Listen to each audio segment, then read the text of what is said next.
सरस्वती शिक्षा समिति पाली द्वादशी कला भूगोल ऑनलाइन क्लासेज में आप सभी का हार्दिक स्वागत और अभिनंदन। आज हम पाठ 14 खंड ब भारत जनसंख्या संरचना भाग 2 का अध्ययन करेंगे।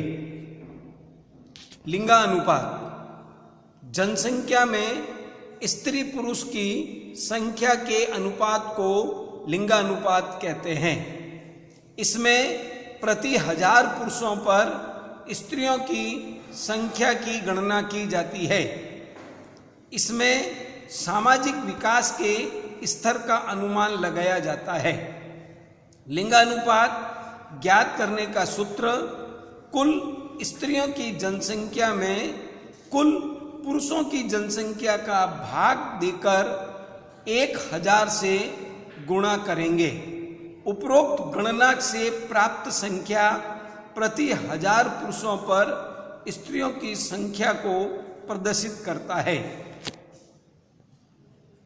भारत में लिंगानुपात। भारत में सन 1901 में 972, सन 31 में 950, सन 1981 में 934 व 91 में 927। इन आंकड़ों के विश्लेषण से ज्ञात होता है कि प्रति 1000 पुरुषों पर स्त्रियों की संख्या क्रमशः कम होती गई। भारत में प्राय सभी विकसित देशों की तुलना में स्त्रियों की संख्या कम है।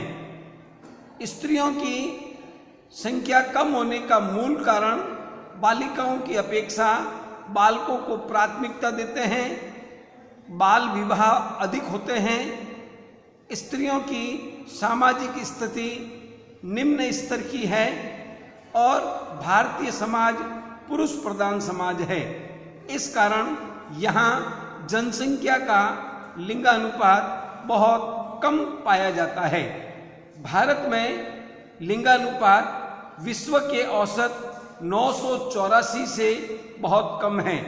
1901 में स्त्रियों की जनसंख्या में गिरावट आई, परंतु 2011 की जनगणना में 7 अंकों की बढ़ोतरी के साथ देश का लिंगानुपात 940 दर्ज हुआ।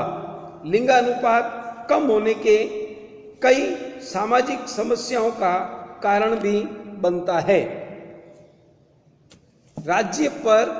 राज्य स्तर पर लिंगानुपात 2011 की जनगणना के अनुसार भारत का औसत लिंगानुपात 940 है, परंतु राज्यों के तुलनात्मक अध्ययन से अधिक विषमता देखने को मिलती है। इसके आधार पर राज्यों को 2 भागों में विभक्त किया गया है: राष्ट्र औसत से अधिक लिंगानुपात और राष्ट्र औसत से कम लिंगानुपात। राष्ट्र औसत से अधिक लिंगानुपात वाले राज्यों में केरल, तमिलनाडु, आंध्र प्रदेश, पांडिचेरी व लक्षद्वीप है। राष्ट्रीय औसत से कम लिंगानुपात हरियाणा, जम्मू कश्मीर, सिक्किम, दमन द्वीप, चंडीगढ़ और दादर नागर हवेली में पाया जाता है। 2001 एवं 2011 की अवधि में बिहार, जम्मू कश्मीर, गुजरात राज्य व केंद्र शासित प्रदेशों में दमन द्वीप, दादर नागर हवेली व लक्षद्वीप आदि में लिंगानुपात में गिरावट दर्ज की गई। पिछले दशकों में सर्वाधिक वृद्धि मिजोरम में व सबसे कम वृद्धि उत्तराखंड में दर्ज की गई। राष्ट्रीय राजधानी दिल्ली में लिंगानुपात में अधिक वृद्धि हुई। भारत में लिंगानुपात कम होने के मूलतः 5 कारण हैं। बालकों की अपेक्षा बालकों को प्राथमिकता अधिक देना। भारतीय समाज की परंपरा के अनुसार बालिकाओं को प्राथमिकता कम दी जाती है और बालकों को अधिक प्राथमिकता दी जाती है। इसलिए बालकों की संख्या में वृद्धि मिलेगी, बालिकाओं की संख्या कम मिलेगी। इसलिए गांवों में और शहरों में भी लिंगानुपात में यह अंतर देखने को मिलता है। भारतीय समाज पुरुष प्रधान है और पुरुष प्रधान होने के कारण यह लिंगानुपात कम पाया जाता है। बाल विवाह के कारण प्रसव काल में मृत्यु। भारतीय समाज में परंपरा के अनुसार बाल विवाह को अधिक प्राथमिकता दी जाती रही है। आज भी कई ग्रामीण क्षेत्रों में बाल विवाह का प्रचलन है। बाल विवाह के कारण बालिका की प्रसव काल में मृत्यु हो जाती है और प्रसव काल में यदि मृत्यु हो जाती है तो बालिकाओं की संख्या में गिरावट का प्रभाव लिंगानुपात पर देखने को मिलता है। स्त्रियों की आर्थिक स्वतंत्रता। भारतीय समाज के परंपरा के अनुसार महिला घर की चार दीवारी में निवास करती है। पुरुष वर्ग आर्थिक क्रियाकलाप करने के लिए पूर्णतया स्वतंत्र होता है। इसलिए लिंगानुपात कम पाया जाता है। बालिकाओं की शिक्षा का अभाव।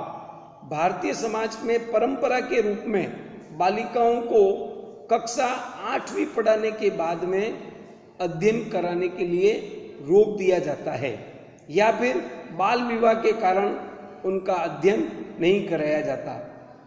बालिकाओं में शिक्षा का अभाव होने के कारण वह पढ़ी लिखी नहीं होती और पढ़ी लिखी नहीं होने के कारण शिक्षा और स्वास्थ्य की देखभाल नहीं कर पाती है।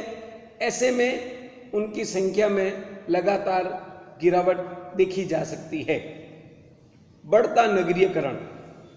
बढ़ते नगरीयकरण में भी भारत के लिंगानुपात कम होने का कारण है, क्योंकि गांवों के लोग शहरों की ओर पलायन कर जाते हैं और फिर शहरों में आर्थिक क्रियाकलाप में लग जाते हैं, जिससे पुरुष वर्ग प्रधान रूप से देखने को मिलता है और महिलाओं की स्थिति निम्न स्तर की होती है। इसलिए उनकी मृत्यु दर भी अधिक देखने को मिलती है।